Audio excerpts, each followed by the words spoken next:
Hi, I'm Gordon Otieno Odunda. I've formerly been the CEO of the Nairobi Hospital and the Gertrude's Children's Hospital, and that was over a span of totaling 15 years in total. And I've worked in healthcare for 20 years, Yes. and I have another 11 years background in hospitality industry. That's including my training. Interesting.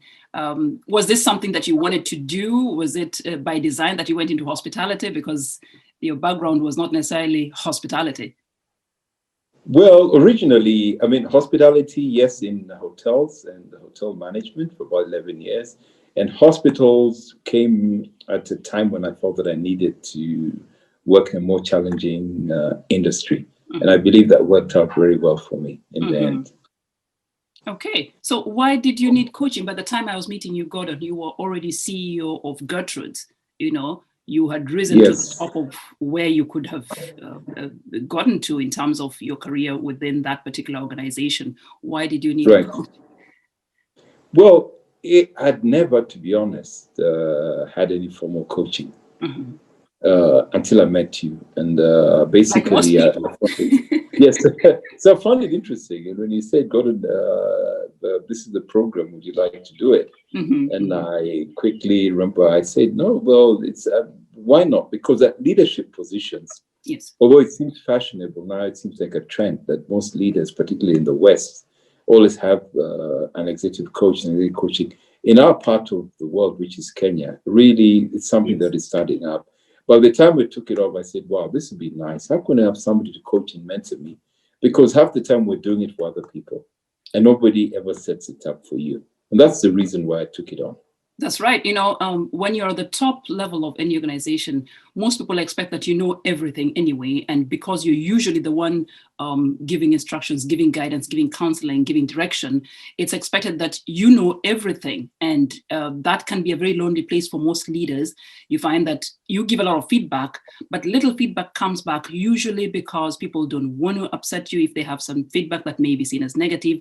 And sometimes they just assume that you know. So you find yourself in a very difficult place where even the situations in which you need some guidance, some feedback, it doesn't come very easy, and it takes you allowing other people to give you that feedback and say, hey, I need this information. And sometimes it takes a bit of vulnerability. How did that work out for you during our coaching process? Well, interesting enough is that I remember our conversation, and I told you I have an afternoon has become available. Yes. If I don't do it now, I'll never get around to do it. And so we did what I would call, I persuaded you that let's do an accelerated program instead of so we had weekly contacts. Well, your preference is every couple of weeks. Yes. And that ran me into trouble because I got a scolding from you because I was not doing my assignments. so you can imagine here, but top CEO, I come and was it that bad? Was it a scolding really? I hit you a little bit on the backside, but it wasn't a scolding, Gordon. Well, I was told, but you better take this thing seriously, yeah? That's right. That's what you hire me for. Exactly. So I enjoyed that part, and so I had to dedicate my Sunday afternoons to actually do your work. Doing my work, work the videos, do the assignments, put the time in. If I had anything to do on the Excel sheet, and prepare for our Tuesday calls. That's right. Before our one-to-one sessions, because the one-to-one sessions were deeper than the Tuesday calls. But the Tuesday calls was really to check on me and see how all that was going. And I have to tell you, you're one of the students who really kept up with the calls, because at that time I held the calls online. So we had the sessions where we'd come in one-on-one, and then I held the calls online. I think I used GoToMeeting at the time. We didn't have Zoom and all, and most of my clients didn't want to do that. You were already used to working online. Could you give me a little bit of a background? Why were you already used to working? Well, the calls were actually on phone. I don't think we used Zoom or WhatsApp then, but you would schedule the call. I think I remember it was about 10 or so in the morning, and I'd block my diary. And what I did is I invested, because for previously people, big guy, people would walk into my office. to consult me. So I remember I invested in a set of headphones. Right. So so I could hear you and somebody walking and see I'm busy. I got this call with you plugged into. Actually, I think I can't be. It must have been online because we used to use the computer. We used to use the computer because at first I used to have my portal, go to meeting or go to webinar, I don't remember. And then you had a Cisco. You had Cisco. We tried Cisco once. Cisco WebEx. That's right. Yeah, that's right. Yes. WebEx. Yeah. Yes. So basically, I've always prided myself as being an innovator in technology. Excuse us. So so we got ourselves into WebEx, and I remember with a WebEx call, and we'd plug it in, and we'd have that. That's before right. A lot of people even knew what is, all this kind of online calls and things. I know. So I think that catch-up meeting was great once a week. I think it was midweek. Was it the Tuesday or Wednesday? And then we'd have the catch-up. You'd phone in. You'd phone in, and it'd be a catch-up session. And I think it was great because it allowed me again to prepare for our Thursday afternoon meetings, which were longer and more in person. That's right. And I remember your PA played quite a role. I mean, Rispa, I still remember Rispa. She played quite a role in making sure that she cleared your diary and made sure that nobody was coming in.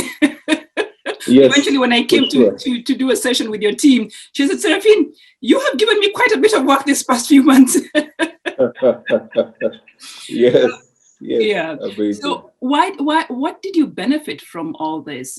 Coaching is not an endeavor that everybody wants to get into because it's not an easy process. A lot of it is feedback. A lot of it is feedback on the things that you're not doing as well as you could, mainly because of what you've said to me as your coach. Hey, I want to do X, Y, Z, and these are the areas in which I'm finding that I'm not doing this.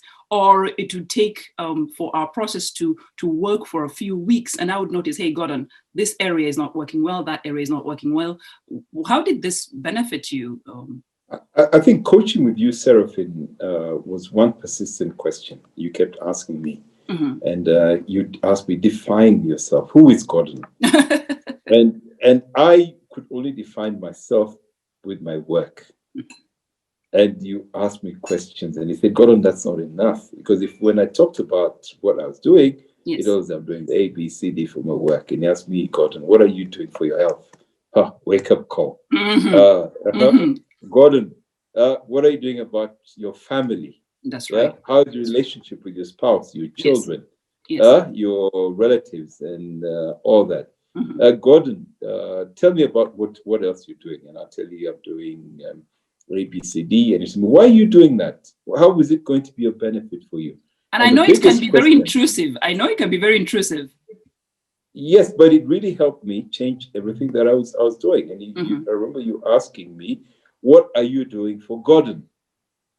Yeah. So if I fast forward from that, you even asked me about my social networks. I remember you told me I must join a men's chama. So I joined a very good chama. Yes. It's very impressive because if you had not prompted me, if people had asked me to join, I'd not have joined.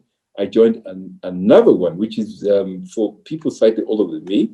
And no frills, it's very social, but they're able to advance you money if you want easily. But it's nothing, doesn't take a lot of work. You just have to be there, chat with the guys. So I'm in two chamas. Okay. And then on the spiritual part, I also got involved in a men's group as well, which you may not know about. I'm not aware about that. Involved in a men's fellowship, which a lot of men don't have. Men don't have a social network. That's right. So we suffer internally and whatnot. And those are the kind of things that benefited me. Yes. And then my personal life invested more in my relationship with my spouse and doing things together in terms of reassigning even personal investments and looking at even, I remember very well, you asked me about my health and everything else, and you kept on pointing at my belly. And I can proudly say that the belly wasn't too bad, but it needed some work, yes. No, well, I still struggle with it because, of course, reduced metabolism. But now I'm doing what is called a 365 movement, where my target is to do daily exercise for a whole year. Right. And I have maybe just like about 100 days to go to complete that whole year. movement thing. So it's part of also being. I think I've lost you there. I think I lost you for a minute. You were saying it's part of being. Part of your mental health, part of being physical and mental health, because if you're able to maintain a good fitness regime, then it takes care of everything else. Of course. How you are. So there's a lot I can say about the coaching that you did, but it was a transformative period of my life, I must say. Thank you for that. Wow. Thank you for the opportunity. You know, a lot of my clients think that when I work with them as a coach, I'm the one coaching. Most don't realize that I also receive coaching, because I remember, if you recall, you were talking to me about a financial sheet. Do you remember a financial planning sheet? And I said to you, Gordon, yes, I want you to create a coaching program out of this, because even as you were talking to me about it, I was thinking on a personal level. I mean, at work, I ran my separate business, my advertising business, but on a personal level, I did not have a financial planning sheet, that the one that you were talking about. Yes, there was some financial planning, but not to the detail that you were talking about. In fact, you had a spreadsheet that was very detailed. And I thought about it some more, and I went back to the office and asked my accountant to do a separate thing for me alone, not for the business, not for my taxes to the government, just for me alone, and do a sheet. Everything at a glance, similar to the dashboard I gave you to work with. So I learn a lot from my clients as well, and I would say that I'm privileged. I'm privileged to have that opportunity to network in the process of coaching, and a lot of my clients are usually older than me, usually more successful than I am. For that reason, I find that what I give is actually a lot of what I get back in the coaching process. And for that, I'm really grateful. Yes. It makes me a better coach. It makes me a more experienced coach, and some insights that I wouldn't have unless I worked with people like you, who are a lot more advanced in your careers than I am, Yeah, but you also helped me relook my financial planning spreadsheet to balance it. That was one of the reasons for the coaching. Yeah, and we went on to a project. I'm going to ask you later when we're not on record. I'm going to ask you about that later. There was a project that I'm really curious about how it went.